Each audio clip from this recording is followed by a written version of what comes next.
Tonight we have Jay Maska. I told you a little bit about him. I'm excited to have him on. Jay is absolutely phenomenal. Like I said, his team, now keep in mind, Jay's only 23 years old. His team is doing $2 million a month. How many people on here would like to have a team that's doing $2 million a month? Let me see a show of hands here. Put a 1 in the chat if you want a team doing $1 million a month. Connor, hey man, there you are, buddy. Well, we got 220 people on here tonight, Jay, that want to hear exactly what you do. I know you got a lot to share, man. So I'm not going to ask you a bunch of questions. I'm going to let you kind of talk about what you did from the beginning, what you're doing now, and what your goals are. And I think what was crazy is to hear someone like you. Your team is so big, but then you started buying leads, jumped back on the phone and just started selling because you said, I got to teach these people exactly how easy this is. And I know you've been crushing the hell out of vet leads. So if you can just start, and the floor is yours. And if you want to, if anyone else wants to jump in and ask any questions, put it in the chat, but it's all you, Jay. Absolutely. So I got in contact with Mike about 2 months ago, and he was telling me how great your guys' leads are and everything. And I was still hesitant to buy them. And I was like, you know what? Screw it. I'm going to buy it myself. I'm going to try it out. And I remember I was watching Sean's old sales training video. And basically he's like, hey, you're going to die. You need life insurance. And I don't know why I ever doubted Sean, but like 3 years ago, I was like, Sean, there's no way that would work at all. I was like, there's just no way that works. So I was like, you know what? I'm going to buy Frank's leads. I'm going to hop on the leads, hopped on it. And that was my script. I said, hey, you filled this out. Why did you fill it out? They're like, leave money behind for my wife. I say, okay, great. You understand that you're going to die and she needs life insurance and my job is to give it to you, right? And that was literally my script. But to go back, I remember I was watching my old YouTube video when I was 20 years old, back 3 years ago when I started FFL. And I was just a young kid at the time, really young. And I remember watching the video and thinking, holy crap, the same thing I preached 3 years ago, I'm still preaching the same thing 3 years later at 23 years old. Now, still, when I was 20, I was preaching the same thing I'm preaching now. And my biggest thing is I feel like in business, what people don't understand is they have to have patience and consistency. I feel like a lot of people get so caught up in wanting the results and wanting to build a business right away that they forget how long and how much time and energy goes into building a business. So this morning I saw something and I read something because I'm always developing my mindset. There's persistent faith and then there's one-time faith. Persistent faith does not waver. It stays consistent based on a sole outcome that you set aside in your continual faith. One-time faith is having faith for something, and if it doesn't happen within a specific time frame, you give up. So there's persistent faith and then there's one-time faith. When you start looking at your faith on a long horizon, meaning you do not set a specific time and date, and you just say, hey, I believe this is going to happen, and I believe if I implement the system and follow the blueprint for a long period of time, it's going to happen, and when it happens, I'm ready. A lot of people give up too fast. They set a time and date, and when they have all the talent and the capabilities to be successful, they don't have one-time faith, have persistent faith. What happens to a lot of people in business is they set a time frame on their success. They say, hey, if I don't succeed in 3 months or 4 months, I'm going to give up and I'm going to quit. But they have all the capabilities, they have the blueprint, they have the systems, and they have the talents, but they have one-time faith instead of persistent faith. I always had persistent faith. I always knew long-term, if I did the right things, it would work out.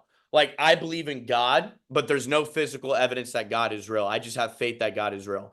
In the industry, though, you have Frank, you have Sean, you have Mike, you have everybody else that there's physical proof that the industry works. If you consistently implement the blueprint for a long period of time. I believe in God. I have faith that God is real, but there's no physical evidence that God is real. But there's physical evidence that people in the insurance industry, like Mike, me, Sean, and everybody else, that the results are real if you continuously put in the work and you continuously follow the blueprint.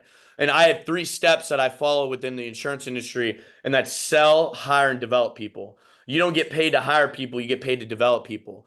First, you have to learn how to sell insurance. 2, you have to learn how to hire people. But 3, you have to learn how to develop people. Because you don't get paid to hire people, you get paid to develop and train people and show people the way and how to sell and how to build a business as well. I had an agent come to me and say, hey, Jay, I'm burnt out. Guys, people get burnt out because they don't have any responsibilities. I never felt burnt out. I always had responsibilities. I always had new agents coming in. I always had new agents I had to train. I always had responsibilities, bills I had to pay, stuff like that. I never felt burnt out because I always had responsibilities on my plate and I always had other people relying on me. Therefore, I never got burnt out. You have to develop good habits. When you develop good habits, that shows not only do you care about yourself, but you care about other people. When you have bad habits, that just shows that you're selfish and you only care about yourself. I have the same habits that I had. You could watch the YouTube video from 3 years ago. I have the same habits I preached 3 years ago. I wake up at 4 a.m. I'm in the gym. I cold plunge at 4:30. I'm in the gym by 5 a.m. I'm at the office by 8 a.m. I don't leave the office till 8 o'clock or 9 o'clock at night. And I continuously did that for a long period of time, which allowed me to build that compounding interest. I read a quote one time that said, if you only show up on the days that you want to show up, you'll never get lucky. If you show up on the days that you don't want to show up, you're going to get lucky and you're going to get the momentum and the results that you need. Longevity in business with results equal credibility. A lot of people always ask me, Jay, how do you recruit at a high level? It's because I stayed in the business a long time. I got results and I grew every single year that I was in the business, which allowed me to build the credibility. Because when I hire people now, I'm hiring teams of 10, 12, 8 people at a time. I'm not just hiring one individual person. And what allowed me to hire groups of people at a time was being in the business long term and not jumping ship everywhere. A lot of people like to jump their opportunity hoppers. I was never an opportunity hopper. I'd stayed locked in within the life insurance industry and I stayed locked in on one business. I don't care if somebody was doing crypto or I don't care what if somebody was doing crypto, another IMO. I never got distracted. I stayed locked in where I was at and I focused, which allowed me to build that credibility on my social media and build that credibility within the sales industry in general. Like I just hired a solar team of 13 people that have been following my social media for 2 to 3 years. And they're like, Jay, we've been watching your journey. We've seen your habits. We've seen you've been doing this for 2 to 3 years. We know we can trust you. And that's what people don't understand is if I would have quit 3 years ago, I would have never been able to hire those teams of individuals. Because what people don't get is I've been hiring just teams and teams have been coming over. It hasn't been just single individuals. I started out though with my foundation of developing single individuals, but long term, when you start scaling at a high level, you're going to start bringing in groups of people at a time. And that was the biggest thing that allowed me to bring in groups at a time were my habits, my discipline, my consistency. Because when they saw my habits, they saw that I cared about other people when they saw my habits. If you have bad habits, it shows that you're just selfish and you care about yourself. But when you have good habits and you have a consistent schedule, it shows you care about other people. It shows that you care about yourself, but it shows you care about other people most importantly. My biggest thing though was one, I needed to sell insurance at a high level. Two, I need to hire at a high level. And three, I need to develop at a high level. Because if you can develop other people to sell, hire, and develop, they can train other people to sell, hire, and develop. That's how you get your business to be automated. Because at the end of the day, if you have to show up every single day, you're still a slave to your business. The whole goal to the insurance industry is passive income. I had an agent a year ago. He went into a coma for about 3 weeks or a month, and he made 40 grand in passive income in a coma. If you're still selling life insurance, that's still earned income at the end of the day. That's not passive income. Passive income and financial freedom. The best way to make passive income, the fastest way to do it is in the insurance industry. What people don't understand is a lot of people want to get into real estate, which I like real estate. A lot of people want to get into real estate, but in order to make 60 grand a month in real estate passively, you have to put in $5 million liquid in order to make 60 grand a month in real estate passively. Guys, I've made $4 million in the last 4 years of being in insurance. I've made nowhere near 5 million, and I make over 6 figures a month in passive income. Insurance is the quickest way, the fastest way, and the best way to make passive income. It's just one of the hardest industries to be in if you don't build it right and you're inconsistent. What a lot of people get stuck in, they get stuck in the cycle of buying leads, being inconsistent at selling. And if they're inconsistent at selling, they get a chargeback, then they have bills. So they're in this loophole. You have to be consistent at selling and consistent at hiring. Because if you're not consistent at selling, you're going to be in a chargeback lead spend loophole. If you're not consistent at hiring, you're going to be in a roll-up debt / hiring loophole. I was always consistent at selling and hiring people because the more I was consistent at selling and hiring, the less I worried about chargebacks because my persistency was really good. And the less I had to worry about roll-up debt because I was consistently hiring and selling at a high level. And I never stopped consistently selling and hiring. I remember last year at this time, November, we did 850,000. December, we did 600,000. And I'm looking at my leaders like I want to get on their asses. I want to start chewing them out for not selling, hiring, developing. Then I reflected back on myself. I reflected, realized, hey, I stopped hiring people. I stopped developing people. The next month, January, we did 850,000. February, after convention, we did 1.1 million. But the biggest thing was I had to reflect back on myself and realize, hey, if I stop hiring and developing other individuals, people in my agency are going to fall back. Because what people don't understand, guys, any business, you still have to show up to your business. Jeff Bezos, Elon Musk, Bill Gates, all Mark Zuckerberg, all these other people, they have multi-millions and billions of dollars of passive income, but they still show up to their business because they understand how important it is to show up. I never feel like I will ever stop growing at a high level because I understand how important it is to show up, and I love helping other individuals. I think it'd be a disservice for me to let off the gas because I don't want people to look at me like I'm a override junkie. I don't want people to look at me like I'm just making money off of people. I want people to look at me like, hey, he deserves it. He's working his ass off. He wants to keep growing. My goal in 2025 is to do $10 million a month as a team. And I know I'm going to commit to that goal. And I know I'm going to hit that goal. I remember telling Sean last year at convention I was going to do 4 million a month.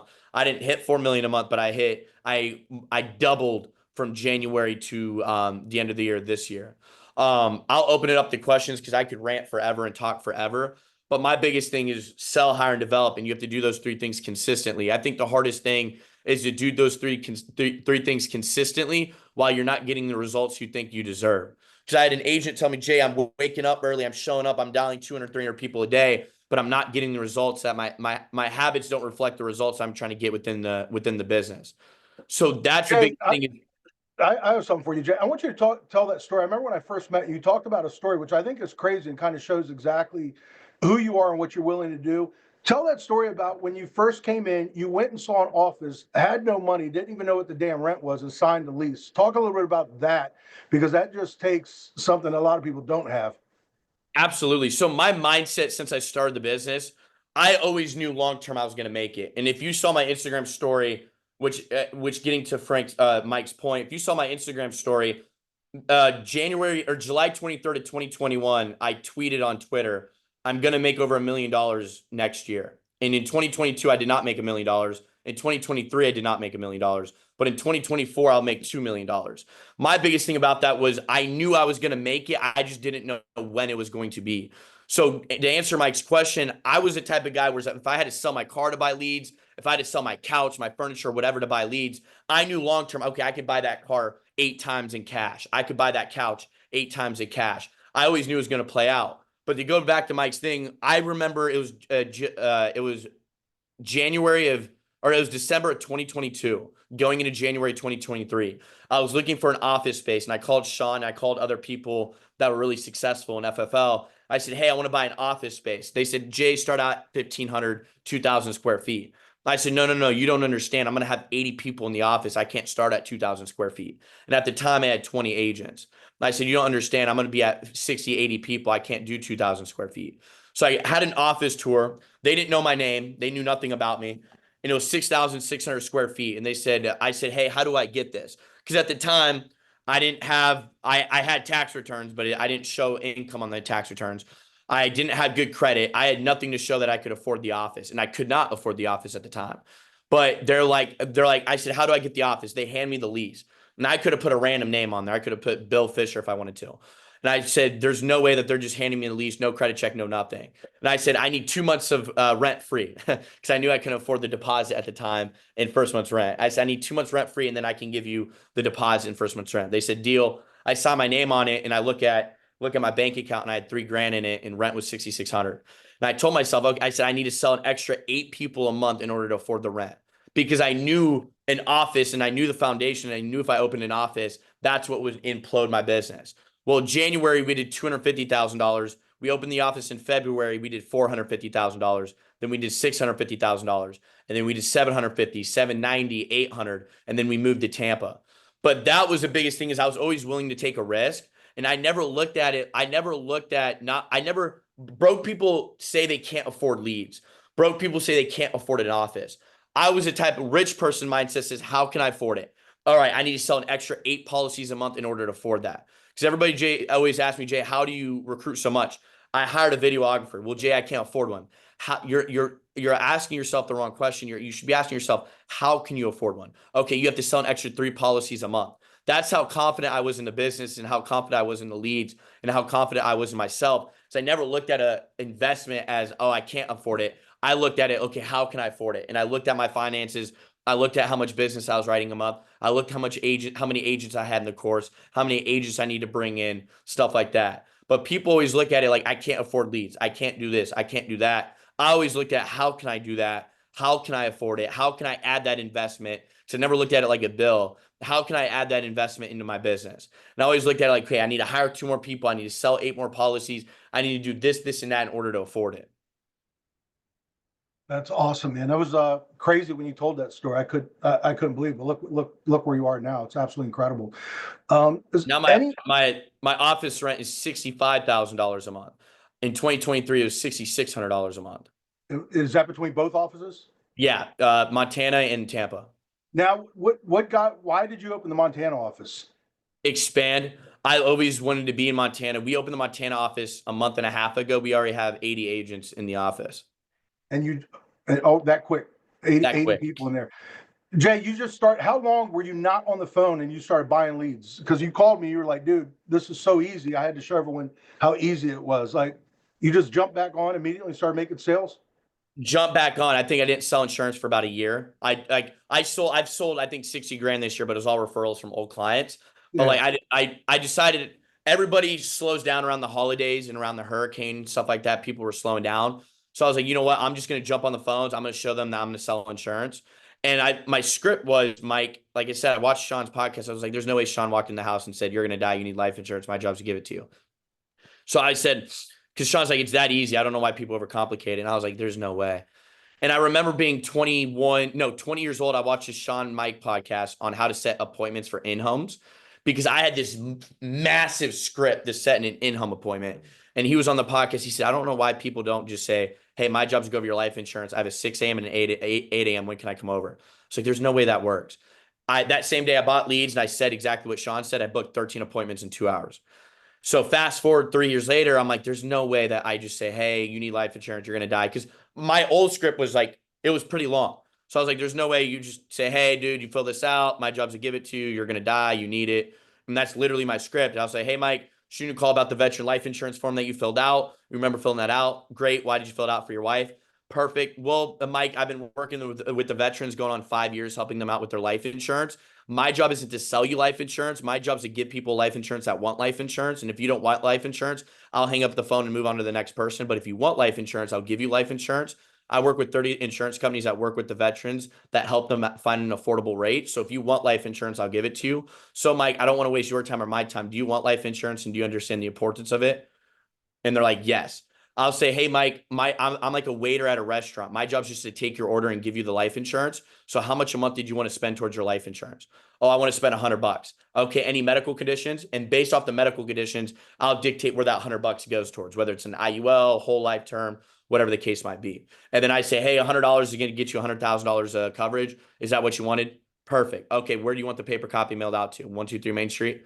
Perfect. And then my solidification is, hey, Mike, and I got this from Sean because I was like, there's no way. I got this from Sean. I said, okay, this is my solidification. I'm like, hey, Mike, the insurance companies dictate how well I do my job based off of how many people cancel and if their policy goes insufficient funds. So, Mike, I just want to make sure you're not going to cancel because the insurance company, it reflects poorly on me. And I don't want the insurance company to obviously think I'm doing a bad job. And life insurance isn't something you try out for 2 months and then decide you don't want it. Life insurance is something you keep forever. So I want to make sure you're not going to cancel because I don't want to give you this if you're going to cancel because that would make no sense. I also don't want this to go insufficient funds because that would also defeat the purpose of why we got this set up. So is that $100 a month comfortable? And do you see yourself canceling? And it's like a 10-minute phone call. The other 10 minutes is building rapport and filling out the e-app. And that's been my script. It's like, I'll give it to you if you want it. If you don't want it, I don't want to give it to you. And the way I compare it to is like a relationship. Like if your girlfriend or boyfriend breaks up with you and you're like, okay, cool. They're like, wait a minute. No, I don't want to know. I didn't mean to break up with you. Like, why are you acting so chill about it? Whatever. But if you're like, if they break up with you and you're like, oh my God, I love you, I need you, and you're begging for them back, it pushes them away. And that's the mind of the consumer is like, if you act like you don't need them, they need you, they're going to buy the insurance. But if you act like you need them more than they need you, it pushes them away from the sale. For new people, Jay, that you have coming in your group, what is the biggest hurdle that you have to help them overcome to be able to come in and be able to make it stay and start making sales? Consistency in getting like doing the same thing over and over, not getting results right away. I think that's the hardest part is because you're telling them you're going to be able to do this, this, and that, but they also have to keep putting in the work when they're not getting the results. So I think the biggest thing that people have to focus on with new agents is breathing life into them and casting a vision. I'm really good at getting people bought in long term because I'm able to cast a vision. I tell them to embrace hard because everything in life is hard. Working a 9 to 5 is hard and building your own business is hard. You just choose which one you want to do. You either work 40 years for somebody else and build their business, or you work 4 years for yourself and you build your own business. So you dictate which one you do. You either spend 40 years building somebody else's business, which the average person retires at 65. So that's where I'm getting the 40 years from. Or you sacrifice 4 years of your life and you build your own business. So I'm really good at getting people bought in long term. And I think the biggest struggle is getting people bought in even when they're not getting the results they think they deserve. I couldn't agree more. I didn't make money for 2.5 months. You were here. I remember when I remember me, Kali, Frank, we came down there at the time. That was the first time you spoke on stage. But you were here like 2 years before that, right? Correct. But you didn't have a big team at that point. I know you went through the struggles like everyone does. Everyone goes through chargebacks. If you're starting to build, you're going to hit roll up, and you had some roll up debt and everything else. What kept you moving forward after those adversities hit you, and then you ended up exploding? What made you keep going? I always embrace adversity. Like I thought it was the coolest shit in the world because I was building my own business. So I was like, dude, I had 120 grand of roll-up debt one time at 20 years old, 21 years old. And I swear to God, I looked at my America receipt and it said 120 grand, negative 120 grand. And I screenshotted it and I thought it was the coolest thing in the world. I was like, this is badass because I was like, I can't wait to get on a Zoom call like this. And I can't wait to get on a Zoom call like this and show everybody, hey, I didn't give up. This is why I didn't give up. This is why it's really important. Like, I just thought it was really cool because that showed me that I was building my own business. Because people don't understand when you get chargebacks, when you get people quitting on you, when you get roll-up debt, that shows that you're building your own business. And I think that's what people don't understand is that it shows them that they're building their own business and it shows them that they're a business owner. Because in every business, you get chargebacks. Like I had an agent dispute one of Mike's leads. And she's like, well, I didn't get an ROI on the leads. And I texted her, I said, hey, let's say I owned a gas station. I bought milk from a wholesaler and I put the milk in my gas station. Nobody bought the milk. Do I go back to the wholesaler and say, hey, nobody bought the milk, I want a refund? That's not how that works. You're a business owner. You have to expect to get chargebacks. You have to expect people not to buy off a lead pack sometimes. That's just how it works. That's how that's how you know you're building your own business. And if you can do me a favor, Mike, can I screen share my screen real quick? Yeah. Give me 1 sec. I'll just show you. First, I gotta figure out how to do it real quick. And I'll show you guys now because I feel like people get on these calls and you don't know if they're actually making money or not. And I'll just show you guys. You see the share button? Yeah. So this is my Americo year to date, and just one insurance company, obviously. So if you look down year to date on Americo, I've made $511,000 this year passively on Americo. My biggest thing, though, this is what I want to show you guys. I've only dealt with 20 grand of roll-up debt this year. And here's the roll-up debt right here. This is the roll-up debt. If you look at the time frame, I got it on the 25th of August, and it cleared on the 5th of September. So I had the roll-up debt for 10 days. The reason people get roll-up debt is they're inconsistent hire. They inconsistently hire people. If you only hire 2 or 3 people a month, obviously 1 or 2 of them are going to fall out and they're going to roll you debt. If you consistently hire, though, you're always going to have production going in. Therefore, you'll never have to deal with roll-up debt. Like here's another instance where I was at 18 grand of roll-up debt, a little over 18 grand of roll-up debt right here. And I got it on the 25th and it cleared the 1st. Or the 1st I got paid 3 grand. It cleared the 30th. What is that? 4 days, 5 days right there? Let's see. Yeah. I got it 6 days and the roll-up debt cleared. And I got roll-up debt here again and it cleared in 2 days. And that's what people don't understand is I'm always hiring people. I'm always consistent. I feel like people don't show raw numbers, and I'll show bank statements, raw numbers. It don't matter. Off of America alone, I've made $511,000 this year passively off of America. That doesn't count like Ethos. I think I don't know how to check year to date on Ethos. I think Ethos I've made 300 grand on Ethos this year, 400 grand. Moo AIG. By consistency and compound interest will always exceed roll up debt, chargebacks, anything else. What do you have to say to the people that are on here? Because there are some that they're afraid to build because they're afraid of roll up. That's the number one reason why I hear people that are afraid to build a team. I think they're afraid that they have to work. They actually have to work. I think it's more of a lack of like, hey, if I build, I'm gonna have to actually work. Because everybody deals with roll up debt. If you're afraid of roll up debt, it's because you're bad at recruiting, and if you're afraid of chargebacks, it's because you're bad at selling and you don't work. I think people don't want to build a business, not because I think they're self-sabotaging themselves when they say, oh, I'm scared of roll up debt. I think they're just scared to work hard, and they realize they put more responsibility on their plate. Every business owner has more responsibilities than a W-2 employee. There's a saying, it's the guy that owns a pencil factory. Everybody's like, I want a minimum wage needs to be bumped up. All this shit needs to be bumped up, work less hours, and the boss has to pay more, whatever. What people don't realize is the guy that owns a pencil factory has all the liability. He's investing all the money into the business. He has all the liability. He's investing the money in the business. He deals with lawsuits. He has the most stress, the most pressure. And people want to make more money as a W-2 employee when they don't realize the liability that the owner has. If you want to make more money, you have to have more liability, more responsibility. And I think people are just scared to work. That's why they don't want to build a business. That's why they're scared of roll-up debts, because they're scared that they actually have to work 12, 14, 15 hours a day. I love it. Hey, Kali, Dom, Dave, Eric Schmidt, any of you guys have any questions before I open up to everyone else? I know you love Kali.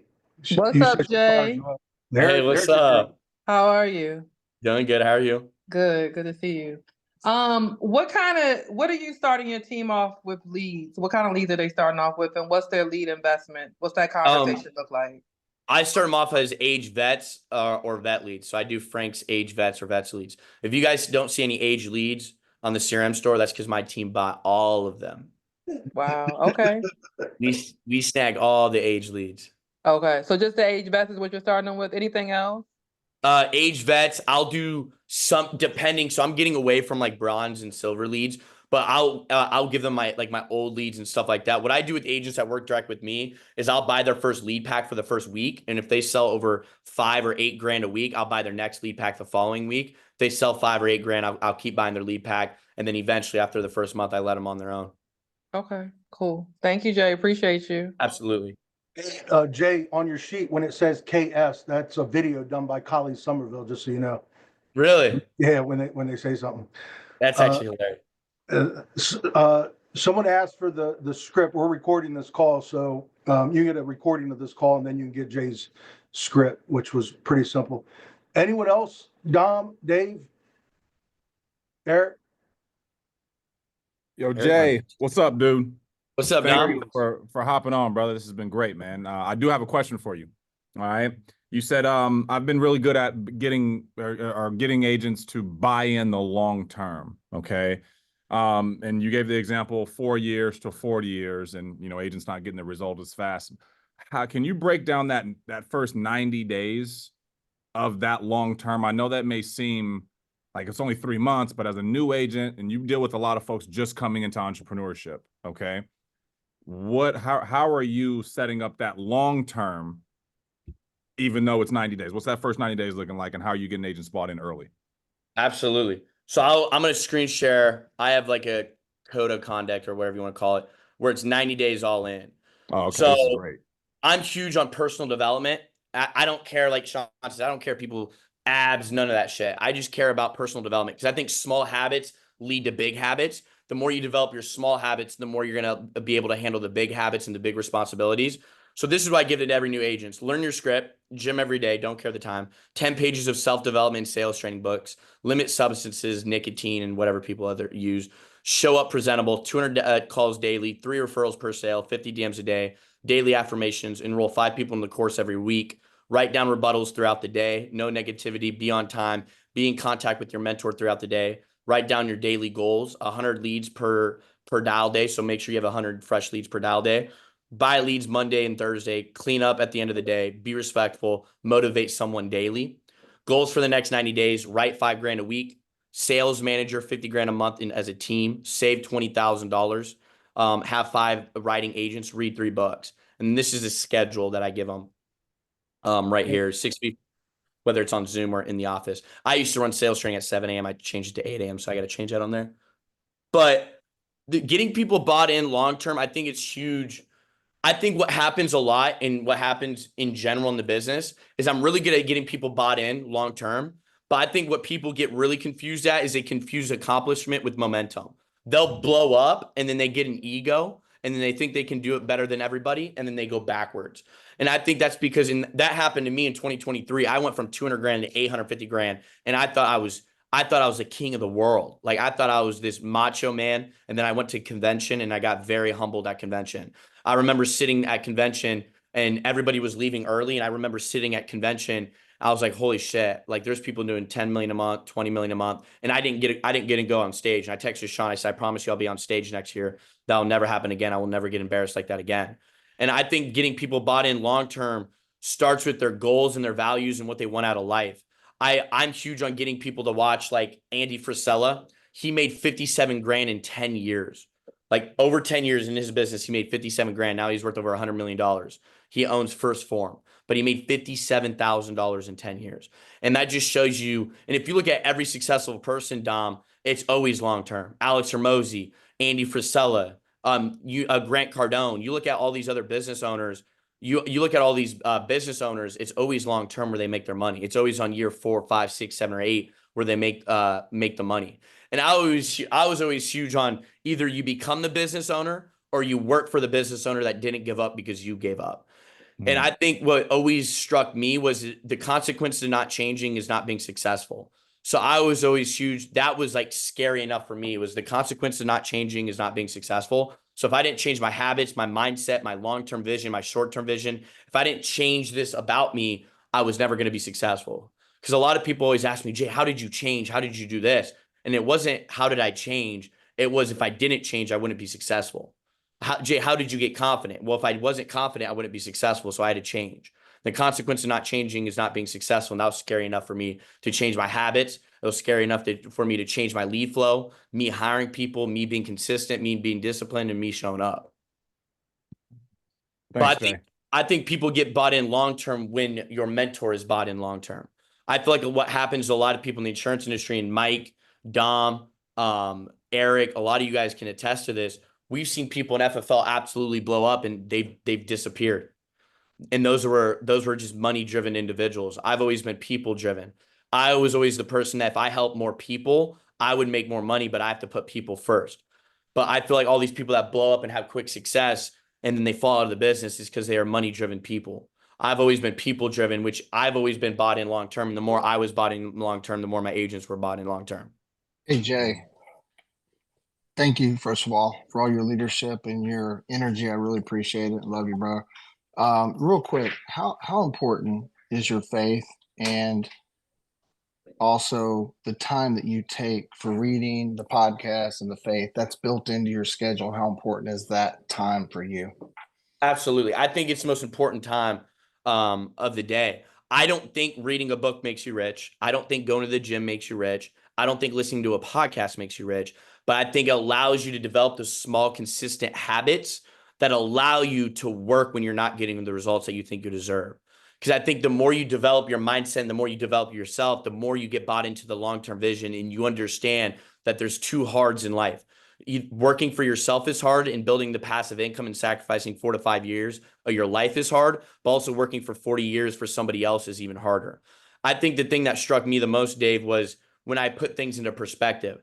I said, I will never quit and work for somebody else that didn't quit and say, hey, can I go watch my daughter's ballet class? As a grown adult, I think the hardest thing in my life would be to go up to somebody else that didn't give up on their goals and dreams and say, hey, can I go watch my daughter's ballet class? Or can I watch my son's t-ball game? And they didn't give up, but I gave up on myself. I just think that as an adult, that would be the most detrimental thing in my life, would be to go up to somebody else that didn't give up on their goals and dreams in faith and say, hey, can I go watch my daughter's ballet class? I put things into perspective last week when I took all my agents out to play a pickup game of basketball. We played the pickup game. We got in a huddle. I said, did any of you guys have to go ask your boss if you could come and play a pickup game of basketball today? They said, no, we didn't. I said, did anybody say be at the office, back at the office at 3 o'clock? They said, no, I didn't. I said, you got to be grateful for the small things, but you also have to be grateful for the small habits that allow you to maintain the big results and maintain working when you're not getting the results you think you deserve.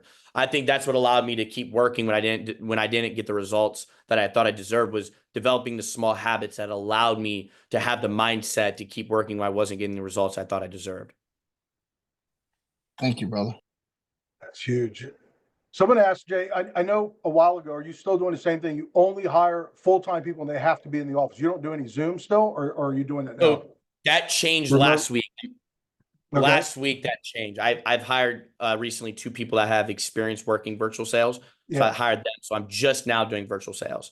I like hiring in office. I'll always hire in office. Got it. Any other questions? Let me see. How do you do? Okay. Anyone else have any other questions for Jay? I'll You be know, on here as long as you guys want. Yeah, I have a question. Anyone else? Yeah, Yes, I have a question. What you got, KG? Go ahead. Hey, Jay, oh no, I I just need to appreciate copy you. the script. Thanks for jumping on. So question for you. What are the consequences of building, well, when you're recruiting at a high level but not leading? What are the consequences of that? When you're building at a high level and not leading from the front, you said? Yes. The consequences is just lack of respect, losing respect within your agency. But I like that you said that because I have a lot of agents in my agency like, hey, Jay, my upline doesn't work hard. I want to get transferred to this guy that works hard.